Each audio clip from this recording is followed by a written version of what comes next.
السلام علیکم ورحمۃ اللہ وبرکاتہ۔ میں رئیس اعظم حیدری کولکاتہ سے۔ حضرت حنظلہ رضی اللہ تعالیٰ عنہ کو اپنے متعلق نفاق کا ڈر۔ حضرت حنظلہ رضی اللہ تعالیٰ عنہ کو اپنے متعلق نفاق کا ڈر۔ حضرت حنظلہ رضی اللہ تعالیٰ عنہ کہتے ہیں کہ ایک مرتبہ ہم لوگ حضور صلی اللہ علیہ وسلم کی مجلس میں تھے۔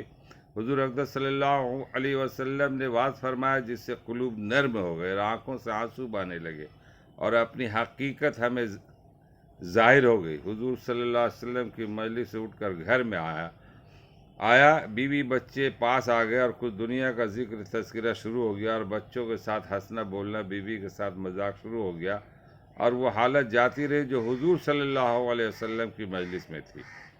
دفتن خیال آیا کہ میں پہلے سے کس حال میں تھا، اب کیا ہو گیا۔ میں نے اپنے دل میں کہا کہ تو منافق ہو گیا کہ ظاہر میں حضور اقدس صلی اللہ علیہ وسلم کے سامنے تو وہ حال تھا اور اب گھر میں آ کر یہ حالت ہو گئی۔ میں اس پر افسوس اور رنج کرتا ہوا اور یہ کہتا ہوا گھر سے نکلا کہ حنظلہ تو منافق ہو گیا۔ سامنے سے حضرت ابوبکر صدیق رضی اللہ تعالیٰ عنہ تشریف لا رہے تھے۔ میں نے ان سے عرض کیا کہ حنظلہ تو منافق ہو گیا۔ وہ یہ سن کر فرمانے لگے سبحان اللہ، کیا کہہ رہے ہو؟ ہرگز نہیں۔ میں نے صورت بیان کی کہ ہم لوگ جب حضور صلی اللہ علیہ وسلم کی خدمت میں ہوتے ہیں اور حضور صلی اللہ علیہ وسلم دوزخ اور جنت کا ذکر فرماتے تو ہم لوگ ایسے ہو جاتے ہیں گویا وہ دونوں ہمارے سامنے، اور جب حضور صلی اللہ علیہ وسلم کے پاس سے آ جاتے ہیں تو بیوی بچوں اور جائیداد وغیرہ کے دھندوں میں پھنس کر اس کو بھول جاتے ہیں۔ حضرت ابوبکر صدیق رضی اللہ تعالیٰ عنہ نے فرمایا کہ یہ بات تو ہم کو بھی پیش آتی، اس لیے دونوں حضور صلی اللہ علیہ وسلم کی خدمت میں حاضر ہوئے اور جا کر حنظلہ رضی اللہ تعالیٰ عنہ نے عرض کیا یا رسول اللہ، میں تو منافق ہو گیا۔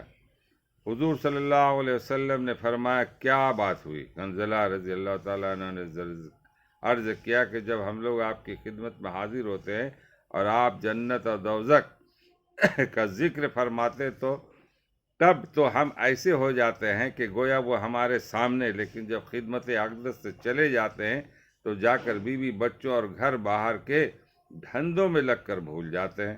حضور صلی اللہ علیہ وسلم نے ارشاد فرمایا کہ اس ذات کی قسم جس کے قبضے میں میری جان ہے، اگر تمہارا ہر وقت وہی حال رہے جیسے میرے سامنے ہوتا ہے تو فرشتے تمہارے سے بستروں پر اور راستوں میں مسافہ کرنے لگیں گے۔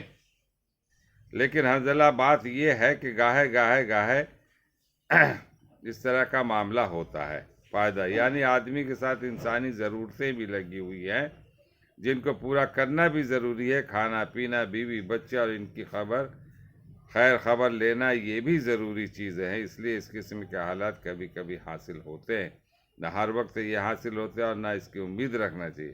یہ فرشتوں کی شان ہے کہ ان کو کوئی دوسرا دھندا ہی نہیں، نہ بیوی بچے، نہ فکر معاش، نہ دنیاوی قصے، اور انسان کے ساتھ چونکہ بشری ضروریات لگی ہوئی اس لیے وہ ہر وقت ایک سی حالت پر نہیں رہ سکتا۔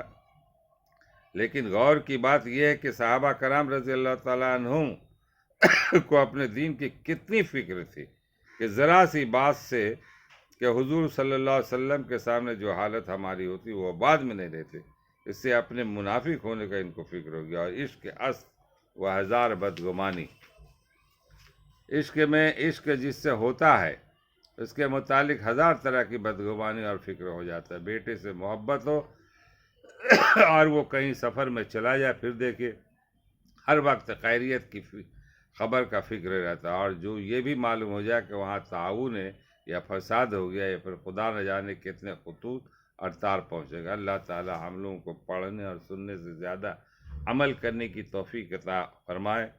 دنیا ہے، دنیا کی زندگی، اس میں ہر طرح کے حالات آتے رہیں گے، پھر بھی اللہ کا ذکر سے غافل ہم لوگ نہیں ہوں، اور وقت کی پابندی کریں اور وقت پہ نمازوں کو پڑھے، تلاوت کرے، قرآن حدیث کو سمجھے، یہی ہمارا پیغام ہے۔